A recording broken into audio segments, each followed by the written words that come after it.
अथ सप्तदशोऽध्यायः। हरिः ओम्। अस्मन्नूर्जं पर्वते श्रियाणामद्य ओषधीभ्यो वनस्पतिभ्यो अधिसंभृतं पयः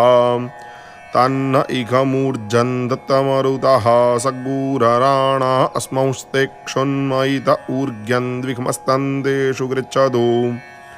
इमामे अग्न इष्टकाधेन वः सन्द्वेका च दश च दश च शतं च शतं च सहस्रं च सहस्रं चायुधं चायुधं च नियुतं च प्रयुतं चार्बुदं च निर्बुदं च समुद्रश्च मध्यं चान्तश्च परार्धश्चैतामे अग्न इष्टकाधेन वः सन्द्वमुत्रामुखमिल्लोके रेतवस्थरेतावृधरेतुष्ठास्थरेतावृधः घृतश्च्युतो मधुश्च्युतो विराजो नाम कामदुगा अक्षीयमाणाः समुद्रस्य त्वावकयाग्ने परिव्ययामसि पावको अस्मभ्यग्गु शिवो भव हिमस्य त्वा जरायुणाग्ने परिव्ययामसि पावको अस्मभ्यग्गु शिवो भव उपजमन्नुपवेतसे वतरनदीख्वा अग्ने पित्तमपामसि मण्डूकिताभिरागहिषे मन्नो जज्ञं पावकवृण्णग्गु शिवं क्रेधि अपामिदन्ययनग्गु समुद्रस्य निवेशनम् अन्यंस्ते अस्मत्तपन्तु हेतयः पावको अस्मभ्यग्गु शिवो भव अग्ने पावकरोचिखामन्द्रया देवजिह्वया आदेवान् वक्षिजक्षिज स नः पावकदीदिवोऽग्ने देवां इहावः उपयज्ञगुहविश्चनः पावकयाजश्चितयन्त्याग्रे पाक्षा मन्रुरुच उखसो न भानुनां तुर्वन्नयामन्ने तशस्य नूरण आयो गृणेन तद्रेखाणो अजरः नमस्ते हरसे शोचिखे नमस्ते अस्त्वर्चिखे अन्यंस्ते अस्मत्तपन्तु हेतयः पावको अस्मभ्यग्गु शिवो भव नृखदेव्येडप्सुखदेव्येड् बर्हिखदेव्येड् वनसदेव्येट् स्वर्भिदेव्येट् जे देवा देवानां जज्ञिया जज्ञियानग्गु संवत्सरीणमुपभागमासदे अहुतादो हविखो जज्ञे अस्मिन् स्वयं पिबन्तु मधुनो घृतस्य जे देवा देवेक्वधिदेवत्वमायन्ये ब्रह्मणः पुर एतारो अस्य जेभ्यो न रेते पवते धाम किञ्चन न ते दिवो न पृथिव्या अधिस्नुखो प्राणदा अपानदा व्यानदा व्रचोदा भरिवोदाः अन्यंस्ते अस्मत्तपन्तु हेतयः पावको अस्मभ्यग्गु शिवो भव अग्निस्तिग्मेन शोचिखाजा सद्विषवन्यत्रिणम् अग्निर्नोभनतेरयिम् ज इमा विश्वा भुवनानि जुह्वद्रेखिरे होतान्यसीदत्पितानः स आशिखाद्रविणमिच्छमानः प्रथमच्छदवरां आविवेश किग्गुस्विदासीदधिष्ठानमारम्भणं कतमत्स्वित्कथासीद जतो भूमिं जनयन् विश्वकर्मा विद्यामौर्णोन्महिना विश्वचक्षाः विश्वतश्चक्षुरुदविश्वतो मुखो विश्वतो बाहुरुदविश्वतस्पाद सम्बाहुभ्यां दमति सम्पदत्रैर्द्या वा भूमि जनयन् देव एकः किग्गुस्विद्वनङ्क ऊसवृक्ष आसजतोद्या वा पृथिवी निष्ठदक्षुः मनीखिणो मनसा पृच्छते दूतद्य दध्यतिष्ठद्भुवनानि धारयन् जाते धामानि परमाणि जावमाजा मध्यमा विश्वकर्मन्नुते मां शिक्षा सखिभ्यो हविस्वधावः स्वयं जजस्वतन्वं वृधानः विश्वकर्मन् हविखाभ्यावृधानः स्वयं जजस्व पृथिवीमुतद्याम् मुज्जन्त्वन्ये अभितः सपत्ना इहास्माकं मघवासूरिरस्तु वाचस्पतिं विश्वकर्माणमूतये मनोजुवं वाजे अद्याहुवेम स नो विश्वानि हवनानि जोषद्विश्वशम्भूरवसे साधुकर्मा विश्वकर्मन्नविखावर्धनेन त्रातारमिन्द्रमकृणोरवध्यम् तस्मै विषः समनमन्तपुर्वीरयमुग्रो विहव्यो जथा सत चक्षुषः पिता मनसा हि धीरो घृतमेने अजनन्नं नमाने जदेदन्ता अदद्रिहन्त पूर्व आदिद्या वा पृथिवी अप्रधेताम् विश्वकर्मा विमना अद्विहाया धाता विधाता परमोतसन्द्रिक तेखामिष्टानि समिखा मदन्ति जत्रा सप्तरेखीन् पर एकमाहुः जो नः पिता जनिता जो विधाता धामानि वेद भुवनानि विश्वाम् जो देवानान्नामदा एक एव तग्गु सम्प्रश्नं भुवना जन्त्यन्याम् त आयजन्तद्रविणग्गु समस्मा रेखयः पूर्वे जरितारो न भूनाम् असूर्ते सूर्ते रजसि निखत्ते जे भूतानि समकृण्वन्निमानि परो दिवा पर एना पृथिव्या परो देवेभिरसुरैर्जदस्ति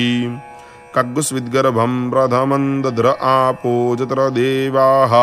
समपश्यन्त पूर्वे तमिद्गर्भं प्रथमं दध्र आपो जत्र देवाः समगच्छन्त विश्वे अजस्य नाभावध्ये कामर्पितं यस्मिन् विश्वानि भुवनानि तस्थुः न तं विदाथ ज इमा जजानन्यद्युग्माकमन्तरं बभूव निहारेण प्रावृता जल्प्या च सुद्रेप उक्थशासश्चरन्ति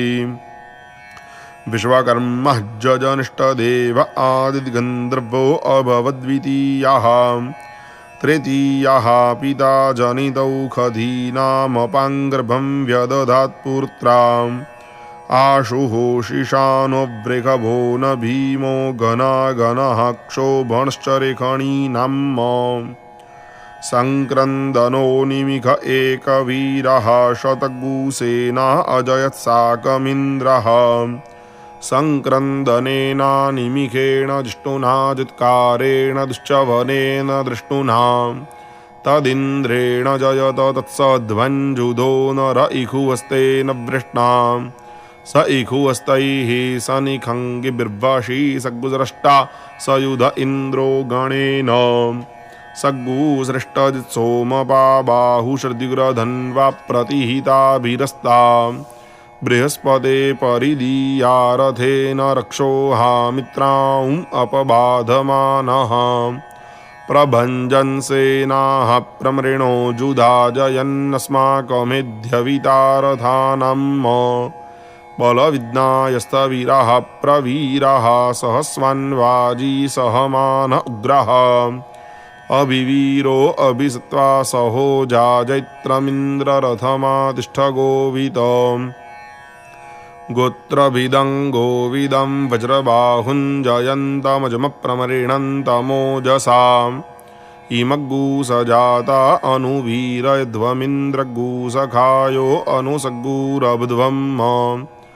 अभिगोत्राणि सहसागाहमानोदयो वीरः शतमन्युरिन्द्रः दुश्चवनः पृतनाखाडयुध्योऽस्माकगूसेना अवतु प्रयुत्सु इन्द्र आसन्नेता बृहस्पतिर्दक्षिणा जज्ञः पुर एतु सोमः देवसेनानामभिभञ्जतीनां जयन्तीनां मरुतो जन्त्वग्रम् इन्द्रस्य वृष्णो वरुणस्य राज्ञ आदित्यानां मरुताग्गुशर्ध उग्रम् महामनसां भुवनच्यवानङ्घोखो देवानां जयतामुदस्थाद उद्धरेखयमघवन्नायुधान्युत्सत्वनां मामकानां मनाग्गुसि उद्वृत्रहन्वाजिनां भाजिनान्युद्रधानां जयतां जन्तु घोखाः अस्माकमिन्द्रः समृते खुध्वजेऽस्माकञ्जा इखवस्ता जयन्तु अस्माकं वीरा उत्तरे भवन्त्वस्मान् उदेवा अवता हवेखु अमीखाञ्चित्तं प्रतिलोभयन्ति गृहाणाङ्गान्यप्ये परेहि अभिप्रेहि निर्दहृत्सुशोकैरन्धेनामित्रास्तमसा सचन्ताम् अवसृष्टा परापतशरव्ये ब्रह्मसगूषिते गच्छामित्रान् प्रपद्यस्व मामीखाङ्कञ्चनोच्छिखः प्रेता जयता नर इन्द्रो वः शर्म गच्छतु उग्रावः सन्तु बाहवो नादृख्या जथा सथ असौ जासेनामरुतः परेखामभ्यैति न ओजसा स्पर्धमाना ताङ्गूहत तमसा पव्रतेन जधामि अन्यो अन्यन्न जानन्न जत्र बाणाः सम्पतन्ति कुमारविशिखा इव तन्न इन्द्रो बृहस्पतिरदितिः शर्म गच्छतु विश्वाः शर्म गच्छतु मर्माणि ते वर्मणाच्छादयामि सोमस्त्वा राजा मृतेनानुवस्ताम् उरोर्वरीयो वरुणस्ते कृणोतु जयन्तन्त्वानुदेवा मदन्तु उदेनमुत्तरान्नयाग्ने घृतेनाहुत रायस्पोखेण सग्गुसृजप्रजया च बहुङ्कृधि इन्द्रे मम प्रतरान्नय सजाता नाम सद्वशी समेनं वृचसा सृजदेवानां भागदा असद यस्य कुर्मो गृहे हविस्तमग्ने वर्धयात्वं तस्मै देवा अधिब्रवन्नयञ्च ब्रह्मणस्पतिः उदित्वा विश्वे देवा अग्ने भरन्तु चित्तिभिः स नो भव शिवस्त्वग्गु सुप्रतीको विभावसुः पञ्चदिशो दैवीर्जज्ञमवन्तु देवीरपामतिं दुर्मतिं बाधमानाः रायस्पोखे यज्ञपतिमा भजन्ति रायस्पोखे अधियज्ञो अस्ताद समिद्धे अग्नावधिमा महान उक्तपुत्र ईड्योग्रे भीताः तप्तं घर्मं परिगृह्याय जन्तोर्जाजद्यज्ञमयजन्त देवाः दैव्याय धर्त्रे जोष्ट्रे देवश्रीः श्रीमनाः शतपयाः परिगृह्य देवा जज्ञमायन् देवा देवेभ्यो अध्वर्जन्तो अस्तुः वीतग्गु हविः शमितग्गु शमिता जजध्यैतुरीयो जज्ञो जतरहव्यमेति ततो वाका आशिखो नो जुघन्तम् सूर्यरश्मिरे हरिकेशः पुरस्तात् सविता ज्योतिरुदयाम् अजसरम् तस्य पूखा प्रसवे जाति विद्वान् सम्पश्यन् विश्वा भुवनानि गोपाः विमान एक दिवो मध्य आस्त आप प्रिवन्द्रोदसी अंतरिक्षम स विश्वाचीरभिचष्टे घृताचीरन्तरा पूर्वम परञ्च केतुम् उक्षा समुद्रो अरुणः सुपर्णः पूर्वस्य जोनिं पितुरा विवेश मध्ये दिवो निहितः पृष्णिरश्माभ्यचक्रमे रजसस्पात्यन्तौ इन्द्रं विश्वा अविवृधन् समुद्रव्यचसङ्गिरः रथितमग्गुरथीनां भाजानग्गुसत्पतिं पतिं देवहूर्जज्ञ आच वक्षत्सुं नहूर्जज्ञ आच वक्षद जक्षदग्निर्देवो देवां आच वक्षद वाजस्यमाप्रसव उद्ग्राभेणोदग्रभीद अधासपत्नानिन्द्रो मे निग्राभेणाधरां अकः उद्ग्राभञ्च निग्राभञ्च ब्रह्मदेवा अविवृधन् अधासपत्नानिन्द्राग्निमेव्विखूचीनान्व्यस्यताम् क्रमद्वमग्निनानाकमुख्यगुहस्तेखो बिभ्रतः दिवस्पृष्टगुस्वर्गत्वा मिश्रा देवेभिराध्वम् प्राचीमनुप्रदिशं प्रेहि विद्वानग्नेरग्ने पुरो अग्निर्भवेह विश्वा आशादिद्यानो विभज्जुर्जन्नो धेहि द्विपदे चतुष्पदे पृथिव्या अहमुदन्तरिक्षमारुहमन्तरिक्षाद्दिवमारुहम् दिवो नाकस्य पृष्ठात् स्वर्ज्योतिरगामहम् स्वर्जन्तो नापेक्षन्त आद्याग्गुरोहन्तिरोदसी जज्ञञ्जे विश्वतोदारग्गुसु विद्वाग्गुसोऽभिते नीरे अग्ने प्रेहि प्रथमो देवयताञ्चक्षुर्देवानामुतमर्त्यानाम् यक्षमाणा भृगुभिः सजोखाः स्वर्जन्तु जजमानाः स्वस्ति नक्तोखासा समनसा विरूपे धापयेदे शिशुमेकग्गुसमीची द्यावाक्षामारुक्मो अन्तर्विभाति देवा अग्निन्धारयन्द्रविणोदाः अग्ने सहस्राक्षशतमूर्धन् छतन्ते प्राणाः सहस्रं व्यानाः त्वग्गुसाहस्रस्य ईशिखे तस्मै ते विधेमभ्याजाय स्वाहा सुपर्णोऽसि गरुत्मान् पृष्ठे पृथिव्याः सीद भासान्तरिक्षमा प्रणज्योतिखादिवमुत्तभान तेजसा दिश उद्रिग्गुः आजुह्वानः सुप्रतीकः पुरस्तादग्ने स्वञ्जो निमासीदसाधुयाम् अस्मिन् सदस्ते अद्युत्तरस्मिन् विश्वे देवा जजमानश्च सीदद ताग्गुसविदुर्वरेण्यस्य चित्रामाहं वृणे सुमतिं विश्वजन्याम् जामस्य कण्वो अदुहत्प्रपीनाग्गुसहस्रधारां पयसामहिङ्गाम् विधेमते परमे जन्मन्नग्ने विधेमस्तोमैरवरे सदस्थे जस्माद्योनेरुदारिधा जजेतं व्रत्वे हविगुहिजुहुरे समिद्धे प्रेद्धो अग्ने दीदिः पुरो नो जस्रया सुर्म्या जविष्ठ त्वाग्गुशश्वन्द उपयन् दिव्याजाः अग्ने तमद्याश्वन्नस्तोमैः क्रतुन्न भद्रग्गु हृदि स्पृशम्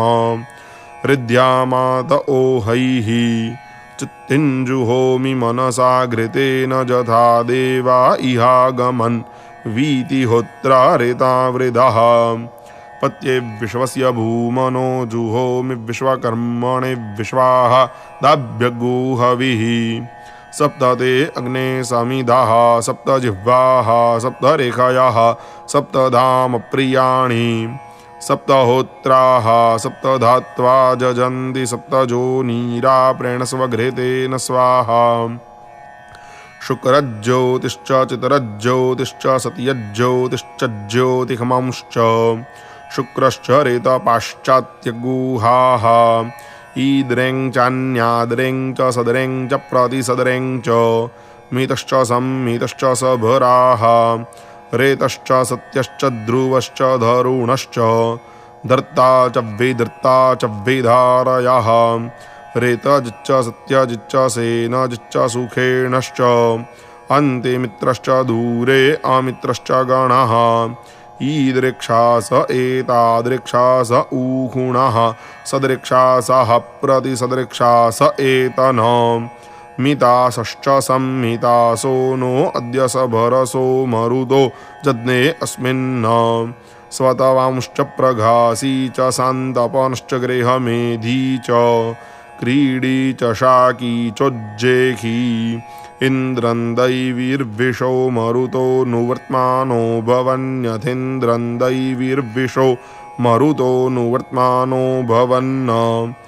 एवमिमं जजमानं दैवीश्च विशो मानुषीश्चानुवर्त्मानो भवन्तु इमग्गुस्तनमूर्जस्वन्तं दयापां प्रपीनमग्ने शरीरस्य मध्ये उत्सञ्जुखस्वमधुमन्तमर्वन् समुद्रियग्गुसदनमाविशस्व घृतं मिमिक्षे घृतमस्य जो निर्घृते श्रितो घृतं वस्य धाम अनुक्वधमावहमादयस्व स्वाहा कृतं वृषभवक्षि हव्यम्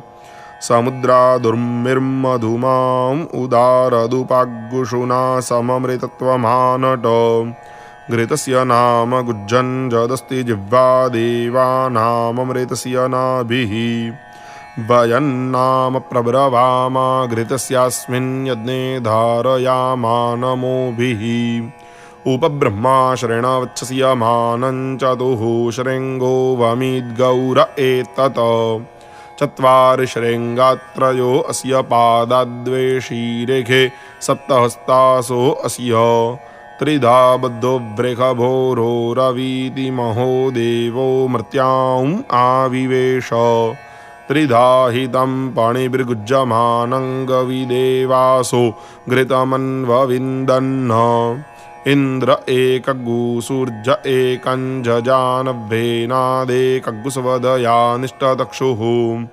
एता अरेखन्ति हृदयात् समुद्राच्छतव्रजा रिपुणानावचक्षे घृतस्य धारा अभिचाकषीमि हिरण्ययोभेदसो मध्य आसम् सम्यक् स्रवन्ति सरितो नदेना अन्तर्हृदा मनसा पूयमानाः एते अरेखन्त्युर्मयो घृतस्य मृगा इव क्षिपणो रीखमाणाः सिन्धोरिव प्राध्वनेषु घनासोद्भातप्रमियाः पतयन्ति जह्वाः घृतस्य धारा अरुखो नभ्भाजी काष्ठा भिन्दन्नुर्मिभिः पिन्वमानः अभिप्रवन्तसमने वजोखाः कल्याण्यः स्मयमानासो अग्निम् घृतस्य धाराः समिधो न सन्तताजुखाणो हर्जति जातवेदाः कन्या इव वहतु मे तवा उ अंजन्जाना अभिचाकषीमि जतरसो महासूयते जतरजज्ञो घृतस्य धारा अभितत्पवन्ते अभ्यरेखदशुष्टुतिं गव्यमाजीमस्मा सुभद्राद्रविणानि दत्त इमं जज्ञन्नयत देवतानो घृतस्य धारा मधुमत्पवन्ते धामन्ते विश्वं भुवनमधिश्रितमन्तः समुद्रे हृद्यन्तरायुखि अपामनीके समिधे ज आवृतस्तमश्याम मधुमन्तन्त ऊर्मिम् हरिः ॐ वाजश्च।